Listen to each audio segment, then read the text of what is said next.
Assalamualaikum warahmatullahi wabarakatuh. Hamdan wa syukran lillah, salatan wa salaman ala rasulillah.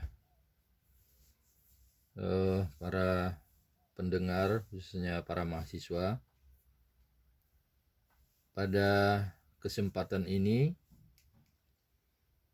kita akan lanjutkan pembahasan materi di sekitar filsafat pendidikan Islam. Dalam sesi ini kita akan berbicara tentang problem-problem pendidikan Islam. Sebab secara fungsional filsafat pendidikan Islam itu seperti yang sudah digambarkan secara sederhana pada sesi sebelumnya, bahwa intinya adalah penerapan berpikir filosofis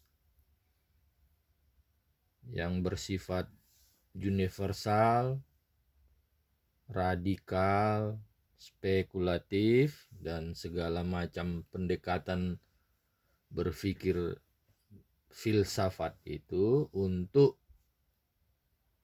ditarafkan dalam menganalisis berbagai problem-problem, permasalahan-permasalahan atau pertanyaan-pertanyaan yang muncul ketika kita mau melaksanakan atau memikirkan bagaimana pendidikan itu bisa terlaksana dengan baik. Jadi oleh karena itu ada beberapa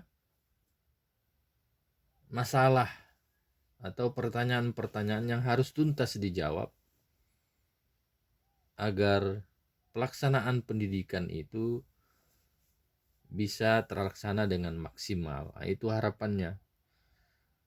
Jadi filsafat itu menjadi seni berpikir yang diterapkan untuk memecahkan atau memberi jawaban terhadap berbagai problem atau pertanyaan di sekitar pendidikan. Baik, paling tidak, ini biar lebih fokus kita, ada beberapa yang menjadi pertanyaan atau problem pokok dalam dunia pendidikan. Yang pertama, pertanyaannya atau problemnya adalah apa hakikat pendidikan? Ini sangat penting karena ya selalu kita mendengar kata pendidikan di masyarakat, tapi sering juga atau hampir secara umum masyarakat melihat pendidikan itu adalah sekolah atau pelatihan. Sebenarnya pendidikan itu tidak sesederhana itu. Nah, dalam mata kuliah filsafat pendidikan ini harus duduk di pikiran para pembelajar beberapa aspek yang perlu secara tuntas diberi jawaban. Yang pertama, definisi lengkapnya tentang pendidikan itu apa? Ini yang mau ditelusuri. Apalagi dalam mata kuliah filsafat pendidikan Islam, tentunya definisi di sini adalah apa arti makna pendidikan yang betul-betul merujuk kepada ajaran Islam, sehingga bisa dirumuskan pendidikan itu definisinya ya ini. Nah, ini yang pertama yang harus dituntaskan di dalam lingkup filsafat pendidikan Islam. Ya, kalau sudah definisinya akan muncul nanti gambaran apa saja cakupannya, ruang lingkupnya. Ya. Nanti kalau bicara pendidikan akan bicara nanti objek, akan bicara subjek. Ya tentunya tidak bisa lepas dari manusia. Nah, nanti akan ada rumusan yang harus dimunculkan tentang perspektif manusia menurut ajaran Islam. Jadi apa saja cakupan, ya, yang bahkan apa saja yang terkait nanti dengan pelaksanaan pendidikan. Nah, selanjutnya merujuk ke mana pendidikan itu? Ke pikiran siapa? Ke ajaran mana? Ini sangat menentukan terhadap keberhasilan pendidikan. Nilainya yang mau ditanamkan itu apa? Ya. Pemahamannya apa? Kepribadiannya semacam apa? Skillnya bagaimana? Nah, ini semua harus punya rujukan. Tidak bisa dilakukan pendidikan sambil lalu saja. Jadi pendidikan itu bukan pekerjaan ringan. Nah, sehingga nanti harus tergambar apa tujuannya, bagaimana caranya, bagaimana sistemnya, bagaimana sarananya, di mana dilakukan. Nah, ini semua menyangkut tentang hakikat pendidikan. Nah, ini yang pertama. Jadi harus dibongkar semua sehingga terumuskan. Maka proses membongkarnya inilah perlu pendekatan filosofis. Ya, apa itu pendekatan filosofis? Ya, menyangkut dengan apa? Ontologis. Jadi di sini ontologis. Ada pendekatan ontologis. Karena filsafat itu tidak bisa luas dengan sistemnya. Di samping metodenya seperti yang saya jelaskan pada pertemuan yang lalu, ada sistematika filsafat itu. Ada ontologi, mempertanyakan apa hakikat. Nah, sebenarnya sederhana saja. Wujudnya yang sesungguhnya pendidikan itu apa? Ya kan, substansi pendidikan itu apa? Esensi dari pendidikan itu apa? Apa mendidik itu? Nah, inilah pendekatan ontologis. Ingin mendudukkan semacam apa definisi dan pemahaman tentang pendidikan sampai nanti seperti yang saya bilang tadi cakupannya, rujukannya ini kan ontologis. Baru nanti epistemologis. Bagaimana pendidikan itu dilakukan? Bagaimana pendidikan itu bisa berjalan?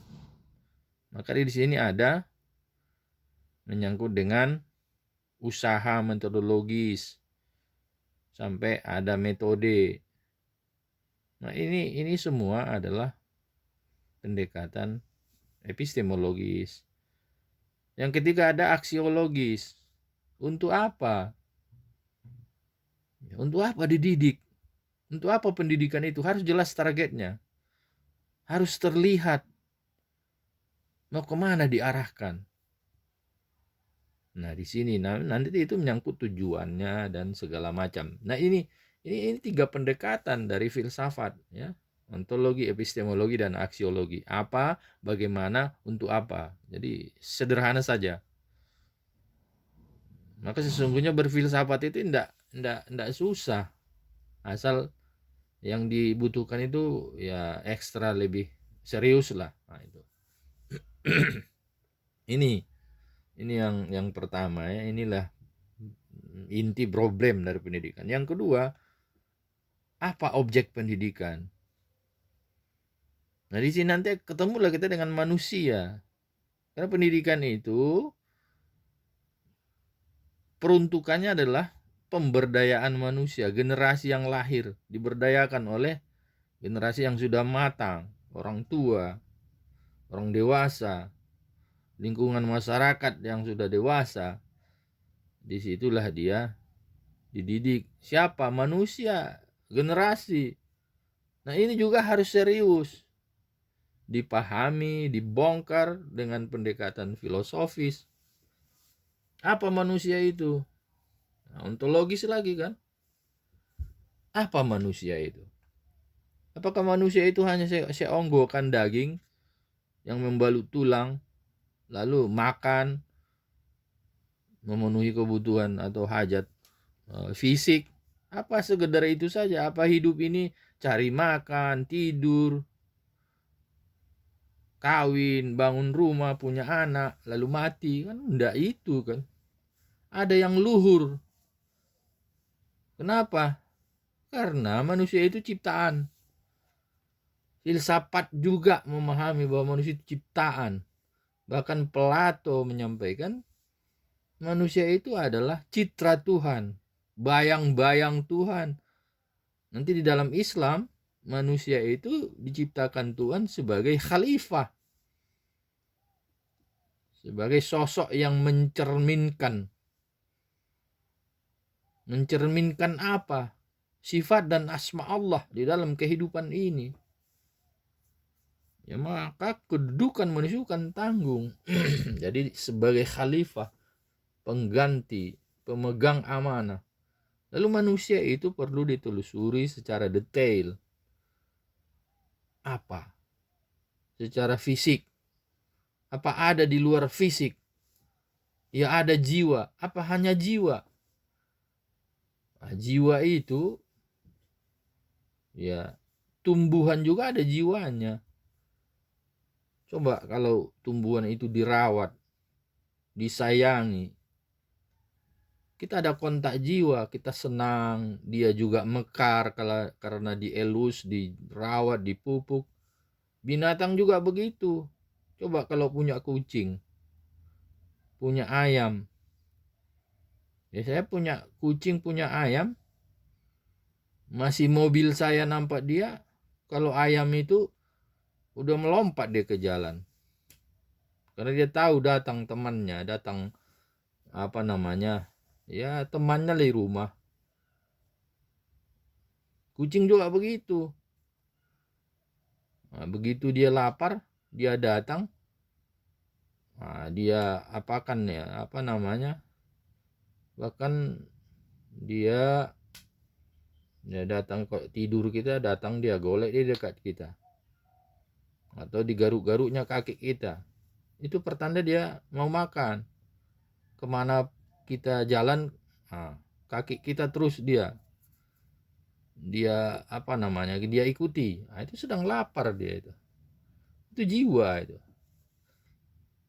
Nah, jadi manusia itu apa jiwanya saja yang menjadi potensinya di luar jasmani, ya tentunya ini yang perlu digali. Ternyata ada nurani, ada rohani, ada hati, ada tingkatannya lagi, ya kan? Ada nurani, ada apa namanya, qalb, ya, bahkan ada lub nanti. Ya, jadi ada lapisan-lapisan. Nah, ini perlu. Dari mana ini sumbernya ini untuk melihat ini? Ya dari Al-Quran, dari hadis, dari ijtihad para pemikir. Ini harus ditelusuri. Nah, kenapa dididik? Ada tujuannya. Apanya mau dididik? Nah, itu tadi ada potensi-potensi. Bagaimana mendidik jasmania? Tentu tidak sama dengan mendidik nurani, rohani, jiwa. Makanya nanti di jiwa itu sendiri, kalau psikologi modern ada bagian-bagiannya, ada IQ-nya, intelligence question, ada EQ-nya, emotional question, ada SQ, spiritual question. Ya, maka di dalam diri manusia itu nanti ada kesadaran, ada ketaatan. Nah, di sini inilah manusia. Jadi bagaimana mengarahkan dan mendidiknya itu, ini bukan pekerjaan mudah. Nah, disinilah berlakulah dia pendekatan filosofis dan analisis metode berpikir filosofis, ya kan? Apa manusia, bagaimana manusia itu dididik, ya, bagaimana manusia itu hidup, untuk apa manusia itu hidup. Ini kan pertanyaan-pertanyaan filosofis. Nanti ini semua harus dibongkar. Nah, apa pendidik itu? Nah, pendidik lagi. Nah, manusia juga kan subjek, pelaku. Nah, pendidik itu manusia. Apa semua manusia menjadi pendidik? Ya bisa, asal dia orang tua. Tapi ada pendidik yang betul-betul duduk di benaknya, tanggung jawab mendidik itu ada, ya secara alamiah saja tumbuh. Seperti orang tua di rumah. Tidak pernah dia belajar tentang pendidikan. Nah, kita ini karena ingin meningkatkan kualitas masyarakat, kita lah dutanya untuk kuliah. Lalu ini harus dipahami secara baik. Sehingga kita nanti akan diberi amanah untuk mendirikan atau mengelola, melaksanakan pendidikan di lembaga-lembaga formal atau di dalam rumah tangga kita sendiri. Makanya ya lulusan fakultas yang memang mendalami pendidikan, mestinya generasinya, anak-anaknya itu beda lah dengan yang bukan. Kenapa? Ya karena ahlinya kan begitu. Nah, jadi makanya pendidik itu nanti kalau kita rujuk ke Islam, ada level murabbi, ada muallim, ada mudarris, kan ada. Sehingga nanti terlihat semacam apa kualitasnya, bagaimana kepribadiannya. Ini harus jelas didudukan sehingga ada kualifikasi pendidik yang baik. Meskipun seperti yang saya bilang tadi, ya pendidik itu sebetulnya semua manusia yang sudah dewasa.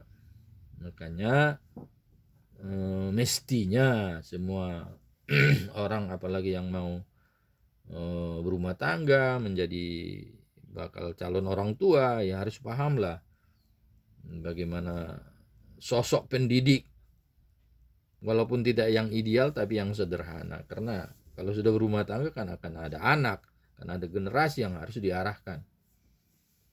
Nah, selanjutnya ada peserta didik. Nah, ini juga bagaimana ini? Seharusnya dia berlaku semacam apa? Apa mental yang harus dia miliki? Bagaimana dia seharusnya memproses diri untuk memperoleh pendidikan? Maka kalau Anda di pesantren dulu, ya kan, ada al-alim, muta'allim, ada buku itu, al-alim muta'allim, ya. Tapi di kalangan Nahdiyin yang dikarang oleh pendiri Nahdlatul Ulama itu sendiri,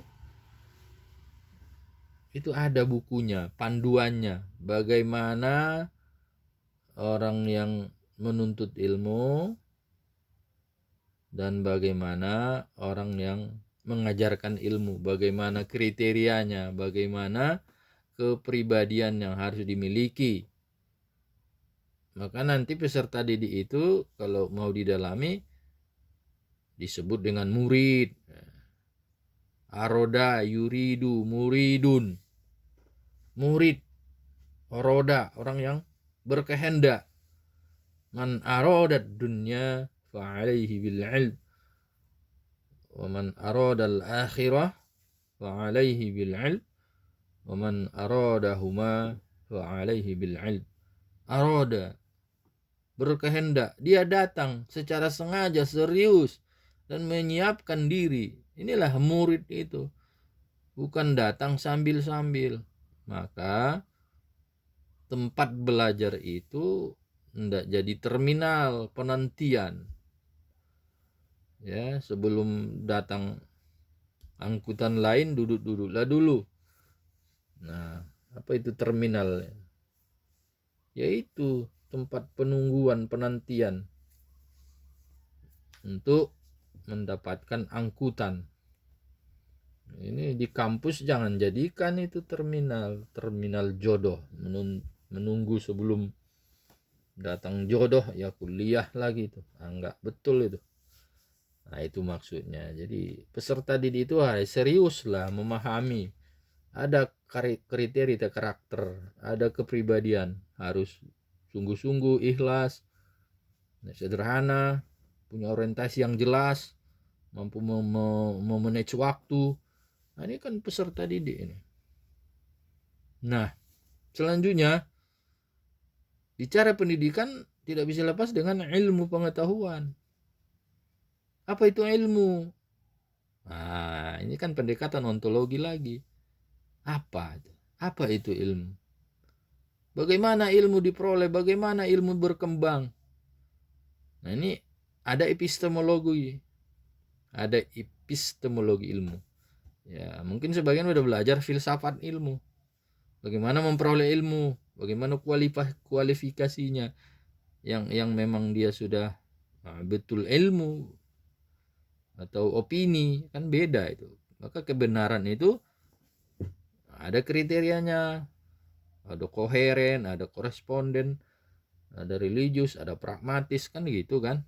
Nah, ini ukuran kebenaran, karena ilmu itu mestinya menghasilkan kebenaran, walaupun kebenaran pada sisi manusia yang bersifat relatif. Kalau kebenaran hakiki itu kan di sana, miliknya Allah. Nah, ini hakikat ilmu. Jadi ilmu itu perlu dipahami apa yang dimaksud dengan ilmu. Bagaimana ilmu itu bisa diperoleh? Bagaimana memperoleh ilmu yang baik? Apa tujuan kita berilmu? Ya kan? Apa tujuannya? Maka di dalam Islam, al-adabu fauqal ilm. Adab itu adab itu lebih penting daripada ilmu. Maknanya memperoleh ilmu itu ya biar beradab. Adab itu lebih mahal, di atas itu daripada ilmu. Ilmu tanpa adab itu ya sampah, kan gitu. Nah, kita berilmu lebih berkualitas adab kita karena kita memahami ajaran.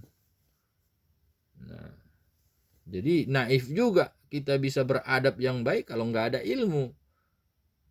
Karena pemahaman itulah yang mau diimplementasikan dalam kehidupan sehari-hari. Nah, ini ya, itu hakikat ilmu. Nah, ilmu itu apa saja? Apakah seperti yang sekarang ada ilmu umum, sains, ada ilmu agama? Apakah seperti itu dalam pandangan Islam? Apakah biologi, kimia, fisika itu bukan ilmu Islam, bukan ilmu yang bersumber dari Allah? Kan pelajaran tentang alam, menganalisis alam, meneliti alam. Apakah alam yang diteliti itu memang kita ciptakan? Ya, bukankah ilmuwan itu hanya sekedar meneliti sifat-sifat alam? Sifat-sifat alam itu siapa yang membuat? Siapa yang membuat matahari itu terbit? Apa makna terbit? Kan ada putaran-putaran, bumi berputar. Siapa membuat itu semua? Apakah si ilmuwan? Atau si ilmuwan hanya mencari bagaimana sifat peredaran rotasi? Nah, itu dia. Jadi ilmu itu seperti itu didalami. Jadi ada pembagiannya. Apa iya? Pembagiannya itu pembagian yang bagaimana?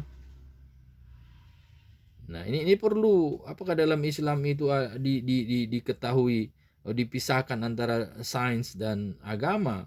Nah, ini kita bongkar semua ini. Di sinilah dalam semester ini. Hakikat kurikulum. Apa itu kurikulum? Kita bicara tentang pendidikan. Kurikulum itu apa?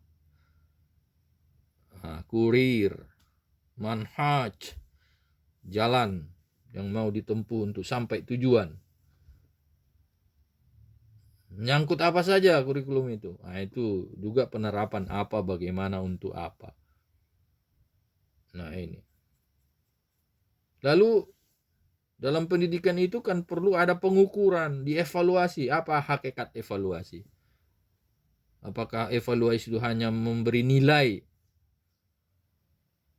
atau evaluasi itu sebagai kontrol untuk meningkatkan? Nah, ini ada logika-logikanya.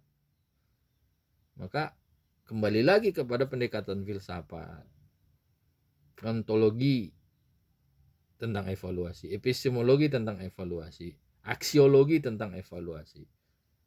Ya, apa hakikatnya evaluasi, bagaimana evaluasi itu dilakukan? Nah, untuk apa evaluasi itu? Maka ada evaluasi proses, evaluasi tentang sarana prasarana, evaluasi tentang kurikulum, evaluasi tentang pengukuran capaiannya pengajaran, baik guru maupun siswa atau peserta didik, dosen atau mahasiswa. Nah, ini kan evaluasi semua. Tujuannya apa? Nah, tentu agar pekerjaan itu tidak sia-sia dan mestinya harus meningkat. Kan itu fungsi evaluasi. Maka diri kita harus dievaluasi. Hasibu,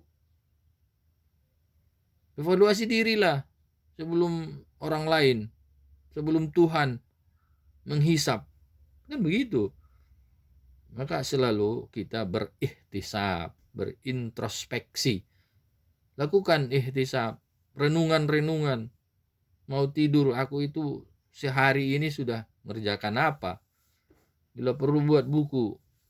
Ada lembaran dosa, ada lembaran pahala. Satu hari itu mana banyakan dosa yang dilakukan atau pahala?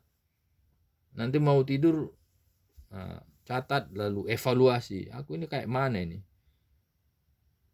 Atau bagaimana lagi aku kebaikanku biar meningkat besok? Itu kan itu ihtisab gitu. Ini perlu dilakukan. Nah, seterusnya akan dilihat nanti bagaimana perkembangan pendidikan secara pandangan pemikiran. Nah, pendidikan itu saat ini sudah semacam apa di dunia Islam, di Indonesia, di daerah kita ini. Nah, itu kan implementasi dari ketajaman berpikir akan kita coba melihat itu. Dan ada beberapa hal lagi yang mungkin bisa sambil lalu nanti kita coba uraikan. Saya kira ini dulu, mudah-mudahan bermanfaat. Assalamualaikum warahmatullahi wabarakatuh.